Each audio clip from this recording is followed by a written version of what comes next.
بسم اللہ الرحمن الرحیم۔ شروع اللہ کا نام لے کر جو بڑا مہربان نہایت رحم والا ہے۔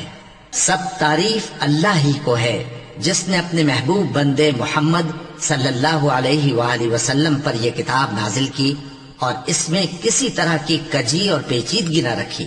بلکہ سیدھی اور سلیس اتاری تاکہ لوگوں کو عذاب سخت سے جو اس کی طرف سے آنے والا ہے ڈرائے اور مومنوں کو جو نیک عمل کرتے ہیں خوشخبری سنائے کہ ان کے لیے ان کے کاموں کا نیک بدلہ یعنی بہشت ہے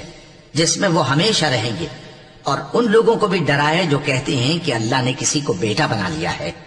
ان کو اس بات کا کچھ بھی علم نہیں اور نہ ان کے باپ دادا ہی کو تھا۔ یہ بڑی سخت بات ہے جو ان کے منہ سے نکلتی ہے، اور کچھ شک نہیں کہ یہ جو کچھ کہتے ہیں محض جھوٹ ہے۔ اے پیغمبر، اگر یہ اس کلام پر ایمان نہ لائیں تو شاید تم ان کے پیچھے رنج کر کر کے اپنے تئیں ہلاک کر دو گے۔ جو چیز زمین پر ہے ہم نے اس کو زمین کے لیے زینت بنایا ہے تاکہ لوگوں کی آزمائش کریں کہ ان میں کون اچھے عمل کرنے والا ہے، اور جو چیز زمین پر ہے ہم اس کو نابود کر کے بنجر میدان کر دیں گے۔ کیا تم خیال کرتے ہو کہ غار اور لوح والے ہماری نشانیوں میں سے عجیب تھے؟ جب وہ نوجوان غار میں جا رہے تو کہنے لگے کہ اے ہمارے پروردگار، ہم پر اپنے ہاں سے رحمت نازل فرما اور ہمارے کام میں درستی کے سامان مہیا کر۔ تو ہم نے غار میں کئی سال تک ان کے کانوں پر نیند کا پردہ ڈالے رکھا، یعنی ان کو سلائے رکھا، پھر ان کو جگا اٹھایا تاکہ معلوم کریں کہ جتنی مدت وہ غار میں رہے دونوں جماعتوں میں سے اس کی مقدار کس کو خوب یاد ہے۔ ہم ان کے حالات تم سے صحیح صحیح بیان کرتے ہیں۔ وہ کئی نوجوان تھے جو اپنے پروردگار پر ایمان لائے تھے، اور ہم نے ان کو اور زیادہ ہدایت دی تھی اور ان کے دلوں کو مربوط یعنی مضبوط کر دیا۔ جب وہ اٹھ کھڑے ہوئے تو کہنے لگے کہ ہمارا پروردگار آسمانوں اور زمین کا مالک ہے، ہم اس کے سوا کسی کو معبود سمجھ کر نہ پکاریں گے۔ اگر ایسا کیا تو اس وقت ہم نے بے عقلی کی بات کی۔ ان ہماری قوم کے لوگوں نے اس کے سوا اور معبود بنا رکھے ہیں، بھلا یہ ان کے معبود ہونے پر کوئی کھلی دلیل کیوں نہیں لاتے؟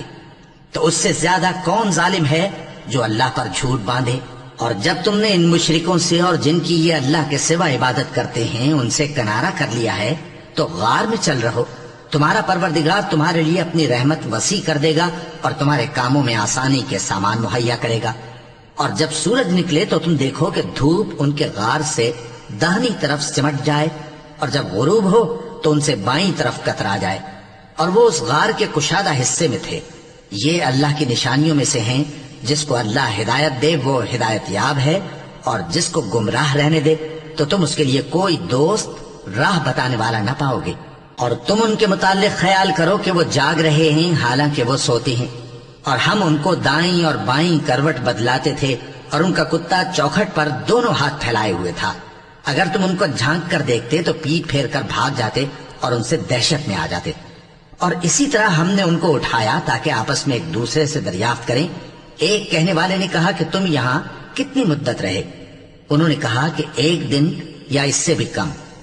انہوں نے کہا کہ جتنی مدت تم رہے ہو تمہارا پروردگار ہی اس کو خوب جانتا ہے، تو اپنے میں سے کسی کو یہ روپیہ دے کر شہر بھیجو، وہ دیکھے کہ نفیس کھانا کون سا ہے تو اس میں سے کھانا لے آئے، اور احتیاط سے آئے جائے اور تمہارا حال کسی کو نہ بتائے۔ اگر وہ تم پر دسترس پا لیں گے تو تمہیں سنسار کر دیں گے یا پھر اپنے مذہب میں داخل کر لیں گے، اور اس وقت تم کبھی فلاح نہیں پاؤ گے۔ اور اسی طرح ہم نے لوگوں کو ان کے حال سے خبردار کر دیا تاکہ وہ جانیں کہ اللہ کا وعدہ سچا ہے، اور یہ کہ قیامت جس کا وعدہ کیا جاتا ہے اس میں کچھ شک نہیں۔ اس وقت لوگ ان کے بارے میں باہم جھگڑنے لگے اور کہنے لگے کہ ان کے غار پر عمارت بنا دو۔ ان کا پروردگار ان کے حال سے خوب واقف ہے۔ جو لوگ ان کے معاملے میں غلبہ رکھتے تھے وہ کہنے لگے کہ ہم ان کے غار پر مسجد بنائیں گے۔ بعض لوگ اٹکل پچو کہیں گے کہ وہ 3 تھے اور چوتھا ان کا کتا تھا، اور بعض کہیں گے کہ وہ 5 تھے اور چھٹا ان کا کتا تھا، اور بعض کہیں گے کہ وہ 7 تھے اور 8واں ان کا کتا تھا۔ کہہ دو کہ میرا پروردگار ہی ان کے شمار سے خوب واقف ہے، ان کو جانتے بھی ہیں تو تھوڑے ہی لوگ جانتے ہیں۔ تو تم ان کے معاملے میں بحث نہ کرنا مگر سرسری سی بحث، اور نہ ان کے بارے میں ان میں سے کسی سے کچھ دریافت ہی کرنا۔ اور کسی کام کی نسبت نہ کہنا کہ میں اسے کل کر دوں گا، مگر انشاءاللہ کہہ کر، یعنی اگر اللہ چاہے تو کر دوں گا۔ اور جب اللہ کا نام لینا بھول جاؤ تو یاد آنے پر لے لو، اور کہہ دو کہ امید ہے کہ میرا پروردگار مجھے اس سے بھی زیادہ ہدایت کی باتیں بتائے۔ اور اصحاب کہف اپنے غار میں 9 پر 300 سال رہے۔ کہہ دو کہ جتنی مدت وہ رہے اسے اللہ ہی خوب جانتا ہے، اسی کو آسمانوں اور زمین کی پوشیدہ باتیں معلوم ہیں، وہ کیا خوب دیکھنے والا اور کیا خوب سننے والا ہے۔ اس کے سوا ان کا کوئی کارساز نہیں، اور نہ وہ اپنے حکم میں کسی کو شریک کرتا ہے۔ اور اپنے پروردگار کی کتاب کو جو تمہارے پاس بھیجی جاتی ہے پڑھتے رہا کرو، اس کی باتوں کو کوئی بدلنے والا نہیں، اور اس کے سوا تم کہیں پناہ بھی نہیں پاؤ گے۔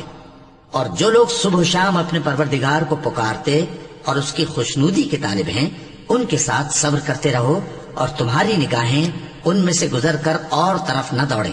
کہ تم دنیاوی زندگی کی رونقوں کے خواستگار ہو جاؤ۔ اور جس شخص کے دل کو ہم نے اپنی یاد سے غافل کر دیا ہے اور وہ اپنی خواہش کی پیروی کرتا ہے اور اس کا کام حد سے بڑھ گیا ہے، اس کا کہا نہ ماننا۔ اور کہہ دو کہ لوگو یہ قرآن تمہارے پروردگار کی طرف سے برحق ہے، تو جو چاہے ایمان لائے اور جو چاہے کافر رہے۔ ہم نے ظالموں کے لیے دوزخ کی آگ تیار کر رکھی ہے جس کی قناتیں ان کو گھیر رہی ہوں گی، اور اگر فریاد کریں گے تو ایسے کھولتے ہوئے پانی سے ان کی داد رسی کی جائے گی جو پگھلے ہوئے تانبے کی طرح گرم ہوگا، اور جو ان کے چہروں کو بھون ڈالے گا۔ ان کے پینے کا پانی بھی برا اور آرام گاہ بھی بری۔ اور جو ایمان لائے اور کام بھی نیک کرتے رہے تو ہم نیک کام کرنے والوں کا اجر ضائع نہیں کرتے۔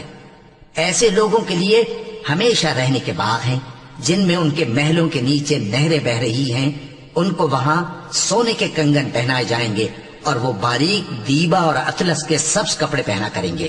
اور تختوں پر تکیے لگا کر بیٹھا کریں گے۔ کیا خوب بدلہ اور کیا خوب آرام گاہ ہے۔ اور ان سے 2 شخصوں کا حال بیان کرو جن میں سے ایک کو ہم نے انگور کے 2 باغ عنایت کیے تھے اور ان کے گردا گرد کھجوروں کے درخت لگا دیے تھے اور ان کے درمیان کھیتی پیدا کر دی تھی۔ دونوں باغ کثرت سے پھل لاتے اور اس کی پیداوار میں کسی طرح کی کمی نہ ہوتی، اور دونوں میں ہم نے ایک نہر بھی جاری کر رکھی تھی، اور اس طرح اس شخص کو ان کی پیداوار ملتی رہتی تھی۔ تو ایک دن جبکہ وہ اپنے دوست سے باتیں کر رہا تھا، کہنے لگا کہ میں تم سے مال و دولت میں بھی زیادہ ہوں اور جتھے اور جماعت کے لحاظ سے بھی زیادہ عزت والا ہوں، اور ایسی شیخیوں سے اپنے حق میں ظلم کرتا ہوا اپنے باغ میں داخل ہوا۔ کہنے لگا کہ میں نہیں خیال کرتا کہ یہ باغ کبھی تباہ ہو، اور نہ خیال کرتا ہوں کہ قیامت برپا ہو، اور اگر میں اپنے پروردگار کی طرف لوٹایا بھی جاؤں تو وہاں ضرور اس سے اچھی جگہ پاؤں گا۔ تو اس کا دوست جو اس سے گفتگو کر رہا تھا کہنے لگا کہ کیا تم اس ذات سے کفر کرتے ہو جس نے تم کو مٹی سے پیدا کیا، پھر نطفے سے، پھر تمہیں پورا آدمی بنایا؟ مگر میں تو یہ کہتا ہوں کہ اللہ ہی میرا پروردگار ہے، اور میں اپنے پروردگار کے ساتھ کسی کو شریک نہیں کرتا۔ اور جب تم اپنے باغ میں داخل ہوئے تو تم نے ماشاء اللہ لا قوت الا باللہ کیوں نہ کہا؟ اگر تم مجھے مال و اولاد میں اپنے سے کمتر دیکھتے ہو تو عجب نہیں کہ میرا پروردگار مجھے تمہارے باغ سے بہتر عطا فرمائے، اور تمہارے اس باغ پر آسمان سے آفت بھیج دے تو وہ صاف میدان ہو جائے، یا اس باغ کی نہر کا پانی گہرائی میں اتر جائے تو پھر تم اسے تلاش نہ کر سکو، اور اس کے میووں کو عذاب نے آ گھیرا اور وہ اپنی چھتریوں پر گر کر رہ گیا، تو جو مال اس نے اس پر خرچ کیا تھا اس پر حسرت سے ہاتھ ملنے لگا اور کہنے لگا کہ کاش میں اپنے پروردگار کے ساتھ کسی کو شریک نہ بناتا۔ اس وقت اللہ کے سوا کوئی جماعت اس کی مددگار نہ ہوئی اور نہ وہ بدلہ لے سکا۔ یہاں سے ثابت ہوا کہ حکومت سب اللہ کی ہے، جو معبود برحق ہے وہی بہترین ثواب عطا کرنے والا اور بہترین انجام لانے والا ہے۔ اور ان سے دنیا کی زندگی کی مثال بھی بیان کر دو کہ وہ ایسی ہے جیسے پانی جسے ہم نے آسمان سے برسایا تو اس کے ساتھ زمین کی پیداوار مل کر نکلی، پھر وہ چورا چورا ہو گئی کہ ہوائیں اسے اڑاتی پھرتی ہیں، اور اللہ تو ہر چیز پر قدرت رکھتا ہے۔ مال اور بیٹے تو دنیا کی زندگی کی رونق و زینت ہیں، اور نیکیاں جو باقی رہنے والی ہیں وہ ثواب کے لحاظ سے تمہارے پروردگار کے ہاں بہت اچھی اور امید کے لحاظ سے بہت بہتر ہیں۔ اور جس دن ہم پہاڑوں کو چلائیں گے اور تم زمین کو صاف میدان دیکھو گے اور ان لوگوں کو ہم جمع کر لیں گے تو ان میں سے کسی کو بھی نہیں چھوڑیں گے، اور سب تمہارے پروردگار کے سامنے صف باندھ کر لائے جائیں گے۔ تو ہم ان سے کہیں گے کہ جس طرح ہم نے تم کو پہلی بار پیدا کیا تھا اسی طرح آج تم ہمارے سامنے آئے، لیکن تم نے تو یہ خیال کر رکھا تھا کہ ہم نے تمہارے لیے قیامت کا کوئی وقت مقرر ہی نہیں کیا، اور اعمال کی کتاب کھول کر رکھی جائے گی تو تم گناہگاروں کو دیکھو گے کہ جو کچھ اس میں لکھا ہوگا اس سے ڈر رہے ہوں گے، اور کہیں گے ہائے شامت، یہ کیسی کتاب ہے کہ نہ چھوٹی بات کو چھوڑتی ہے نہ بڑی کو، کوئی بات بھی نہیں مگر اسے لکھ رکھا ہے، اور جو جو عمل کیے ہوں گے سب کو حاضر پائیں گے، اور تمہارا پروردگار کسی پر ظلم نہیں کرے گا۔ اور جب ہم نے فرشتوں کو حکم دیا کہ آدم کو سجدہ کرو تو سب نے سجدہ کیا مگر ابلیس نے نہ کیا،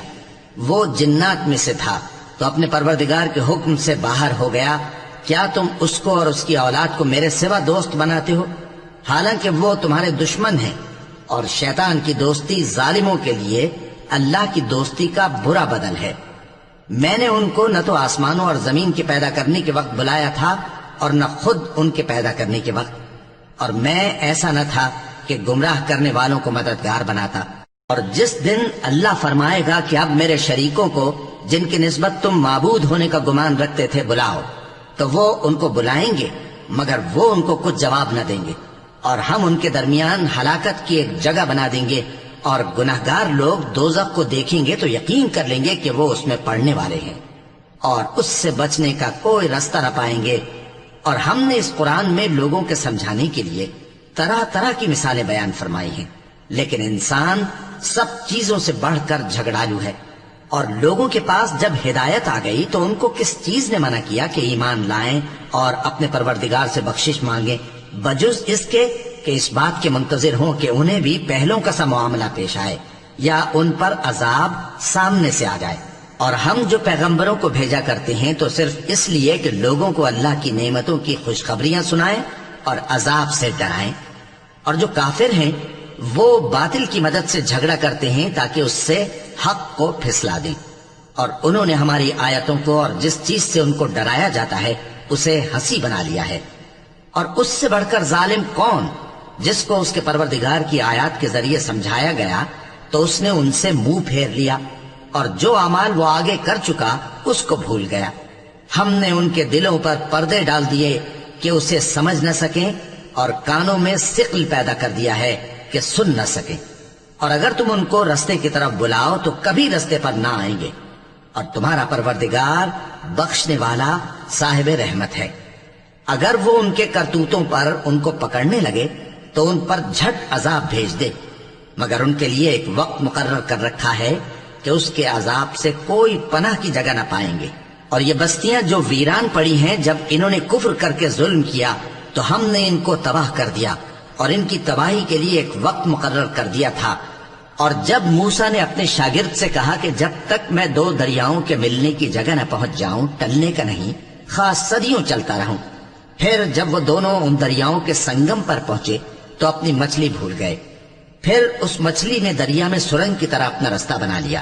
جب آگے چلے تو موسیٰ نے اپنے شاگرد سے کہا کہ ہمارا کھانا لاؤ، اس سفر سے ہم کو بہت تکان ہو گئی ہے۔ اس نے کہا کہ بھلا آپ نے دیکھا کہ جب ہم نے اس چٹان کے پاس آرام کیا تھا تو میں مچھلی وہیں بھول گیا، اور مجھے آپ سے اس کا ذکر کرنا شیطان نے بھلا دیا، اور اس مچھلی نے عجیب طرح سے دریا میں اپنا راستہ بنایا۔ موسیٰ نے کہا یہی تو وہ مقام ہے جسے ہم تلاش کرتے تھے، تو وہ اپنے پاؤں کے نشان دیکھتے دیکھتے لوٹ گئے۔ وہاں انہوں نے ہمارے بندوں میں سے ایک بندہ دیکھا جس کو ہم نے اپنے ہاتھ سے رحمت خاص سے نوازا تھا اور اپنے پاس سے ایک خاص علم بخشا تھا۔